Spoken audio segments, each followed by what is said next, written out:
Well, hey there folks, and welcome back once again to the Hop House. It's Eddie here. Thank you for joining us for another video. And we're going to go through another non-alcoholic / low alcohol beer. I'm having a break from the heavy stuff or the real alcoholic stuff in June. Trying to save a bit of weight and a bit of cash as well. Why not? If you just found us here on YouTube, where have you been? It's the Hop House. Hoppy beer, good house music. Give us a thumbs up, like, share, subscribe to this channel. Okay, so carrying on then with the low alcohol or non-alcoholic beers. These are ones that I picked up from Morrisons from their craft beer range. They do have a low alcohol section. In fact, the choices you're getting now in supermarkets are brilliant. Asda's sort of catching up, but Morrisons and Tesco are just, they're going for it. You know, there's craft beer walls and sections for low alcohol, and then you've got the lager and the real ale. Even a full section on cider, excuse me. Right, do you want to see what we're reviewing? I've got this, and I've got matching glassware as well. Ooh, excited! Okay, so we have got this bad boy from Thornbridge Brewery. Is a bottle of their 05. And if the camera will pick it up there.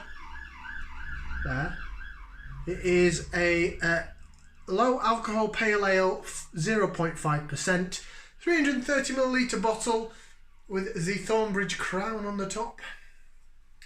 This was in Morrisons, I think, again, similar to the St. Peter's that we just did, which was phenomenal, by the way. It's about £1.30, £1.20. It might actually be a bit more than that. Maybe it was £1.45, I think. Still, okay, you might think that's a bit expensive considering it's not really got any alcohol in it, but things like hops and stuff that are still supposed to be in this are still expensive. They're expensive to make and expensive to brew. Right, let's get out into the glass. And yeah, of course, we have the lovely Thornbridge Craftmaster glass. It's very pretty. It's got a funny shape, and it says Thornbridge on the bottom and the logo in the middle. Ooh.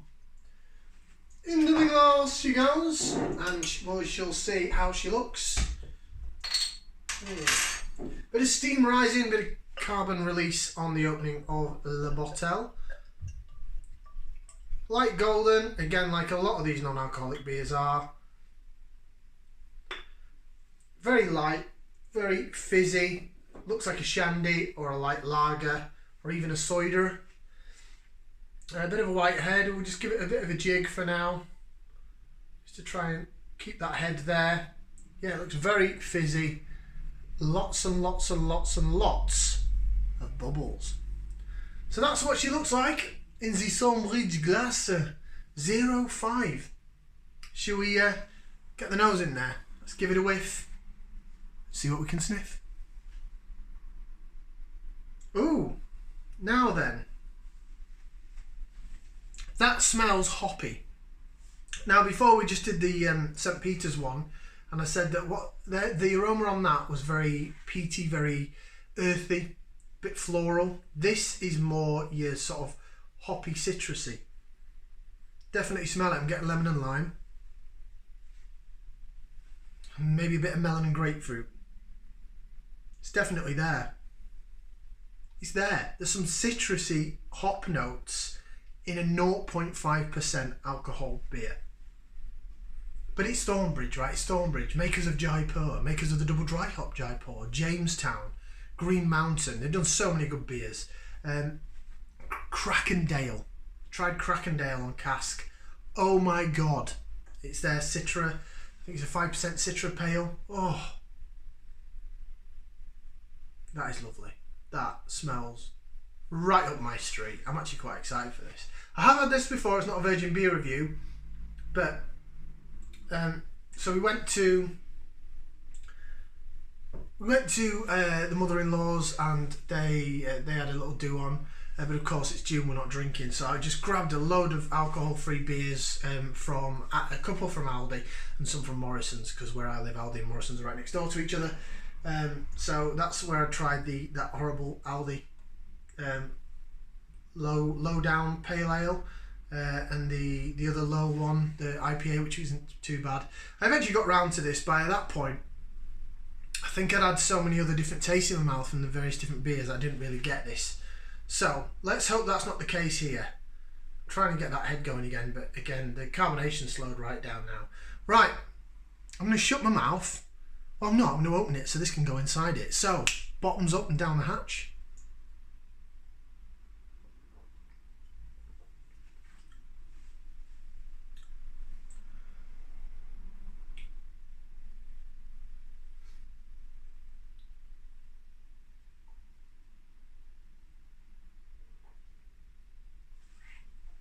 I'm searching. I'm trying. I'm really trying. It's very light. Now, the funny thing is that St. Peter's one that we just did had a good body on it. I don't even think I commented on the body in the video, but it tasted like a beer. It had the mouthfeel of a beer. It had a weird peaty smell, but the taste, it tasted like a traditionally hopped beer, but it was something that you wanted to drink. It had the mouth, it had the body of a real beer. This tastes thin and watery. Smells the part.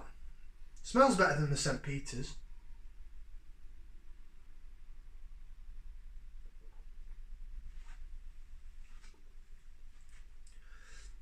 Slight flavour of citrus, but it tastes somewhat artificial, like maybe they've used a hop oil or something, or some sort of concentrate rather than actual hop pellets. I'm not a brewer, I don't work in the industry, so I don't understand how it all works. Can you put real hops into a non or a low alcohol beer? I know that the malt combines with the yeast and sugars and that to create the alcohol. Is that the part of the process you've got to take out? You've got to take some of the malt bill out, hence the fact that it's got a really thin body to it. I don't know. The smell, and just, here we go, a bit of lace vision for the lacing laws. Lace vision. Look at that. It's going around in the glass alright, and it sort of follows the head. It's not, you can even see it's not thick. It looks lagery, it looks shandy-like, it looks thin and watery, and it comes across in the taste. But they're having a go. What can you do, really? 0.5%. That's why I'm so surprised by that St. Peter's.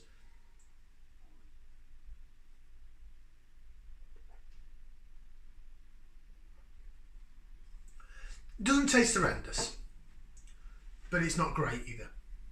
It's an okay attempt. To me, it tastes a bit like a shandy or a lager top. It tastes very light. But then again, it's a 0.5% beer. What do you expect? Right, let's have a look and see what it says. Whoa, that writing is small. I'm going to try and read that. So 0.5 pours light amber in colour. I'd say it was more golden than light amber. With a tantalising aroma of peach and lemon. I did say it was lemony limey. Expect balanced citrus on the palate, highlighted by the delicate addition of orange peel. So they've added orange peel to it. Brewed and bottled by Thornbridge. So your ingredients, that's in really small writing, is water, barley, wheat, hops, yeast, orange peel. That's it. So that probably explains why there's a little bit of orange on the cover of the bottle there. So a little bit orange peel. Pithy orange, can I taste that? Excuse me, it's fizzy. Definitely getting lemon and lime with the aroma.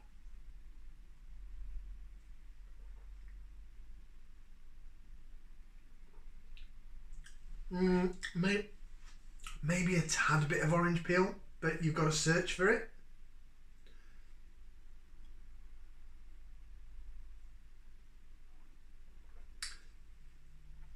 Okay.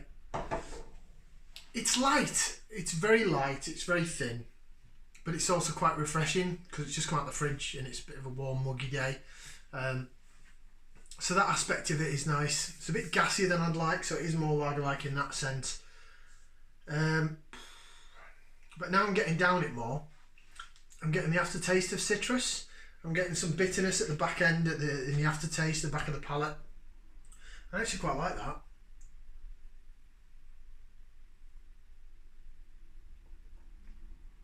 I think that's becoming a beer, and we've done this a lot on some of the channels, even the the normal alcoholic beers, that once I get halfway down it, I actually really start to enjoy it.